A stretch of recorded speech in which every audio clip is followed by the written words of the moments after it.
നമ്മുടെ മക്കളൊന്ന് വീണാൽ, കുഞ്ഞുങ്ങളുടെ ശരീരം ചെറുതായൊന്ന് മുറിഞ്ഞാൽ, അവരുടെ കൈയൊന്നൊടിഞ്ഞാൽ അച്ഛനമ്മമാരുടെ ചങ്ക് തകർന്നു പോകില്ലേ? നമുക്കത് സഹിക്കാൻ പറ്റുമോ?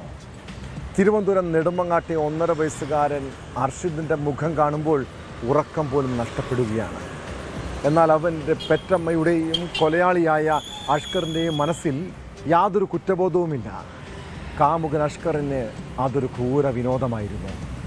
ആ കുഞ്ഞിനെ അവർ എന്തിനാണ് കൊലപ്പെടുത്തിയത്? അതിൽ അമ്മ അഖിലയുടെ അറിവുണ്ടോ? പ്രതികളെ 2 ദിവസത്തേക്ക് കസ്റ്റഡിയിൽ വാങ്ങിയ പോലീസ് 2 പേരെയും വിശദമായി ചോദ്യം ചെയ്യുകയാണ്.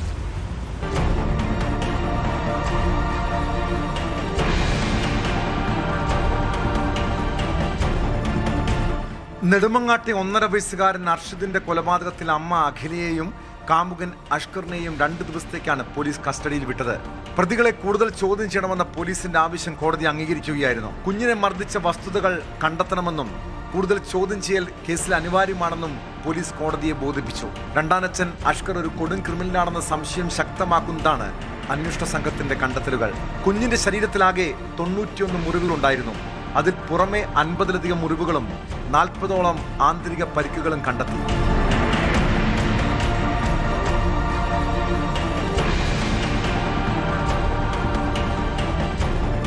ചോറ് കൊടുക്കുമ്പോൾ കരഞ്ഞതിനാലാണ് കുഞ്ഞിനെ മർദ്ദിച്ചതെന്നാണ് രണ്ടാനച്ഛൻ അഷ്കർ പോലീസിന് നൽകിയ മൊഴി. എന്നാൽ അന്വേഷണ സംഘത്തെ ഞെട്ടിപ്പിക്കുന്നത് മുറിവുകളുടെ വ്യാപ്തിയായിരുന്നു. 1 മാസത്തിനുള്ളിലാണ് ഭൂരിഭാഗം മുറിവുകളും ഉണ്ടായതെന്നാണ് കണ്ടെത്തൽ. കേസിൽ അമ്മ അഖിലയുടെ പങ്കും ഇപ്പോൾ അന്വേഷണത്തിന്റെ പരിധിയിലുണ്ട്. കുഞ്ഞിനെ ഉപദ്രവിക്കുന്നത് അമ്മയ്ക്ക് അറിയാമായിരുന്നുവെന്നും മൊഴികളിൽ പൊരുത്തക്കേടുണ്ടെന്നും പോലീസ് സംശയിക്കുന്നു.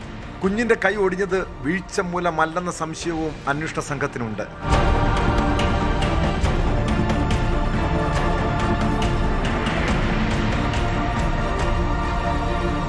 ചോറ് കഴിക്കുന്നതിനിടെ ഛർദ്ദിച്ചുവെന്ന് പറഞ്ഞാണ് അഷ്കർ കുഞ്ഞിനെ ആശുപത്രിയിൽ എത്തിച്ചത്. പ്രാഥമിക ചോദ്യം ചെയ്യലിൽ അഷ്കർ കുഞ്ഞിനെ മർദ്ദിച്ചിരുന്നുവെന്ന് അഖില സമ്മതിച്ചു. പിന്നീട് കുഞ്ഞിനെ കൊലപ്പെടുത്തിയതായി അഷ്കറും കുറ്റം സമ്മതിക്കുകയായിരുന്നു. സംഭവ ദിവസം ചോറ് നൽകുന്നതിനിടെ കുഞ്ഞ് കരഞ്ഞെന്നും കരച്ചിൽ നിർത്താത്തതിനെ തുടർന്ന് തലയിൽ ശക്തമായി അടിച്ചെന്നുമാണ് ഇയാൾ പോലീസിനോട് പറഞ്ഞത്. അടിയേറ്റ കുട്ടിയുടെ ബോധം നഷ്ടമായെന്നും ഇയാൾ പോലീസിനോട് പറഞ്ഞു. കുഞ്ഞിന്റെ തലയ്ക്ക് പിന്നിൽ ശക്തമായ ക്ഷതമേറ്റതായും പോസ്റ്റ്മോർട്ടത്തിൽ കണ്ടെത്തിയിരുന്നു.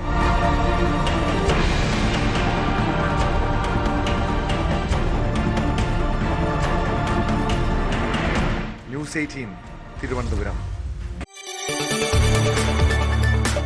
കൂടുതൽ വാർത്തകൾക്ക് news 18 Keralam YouTube channel subscribe ചെയ്യുക.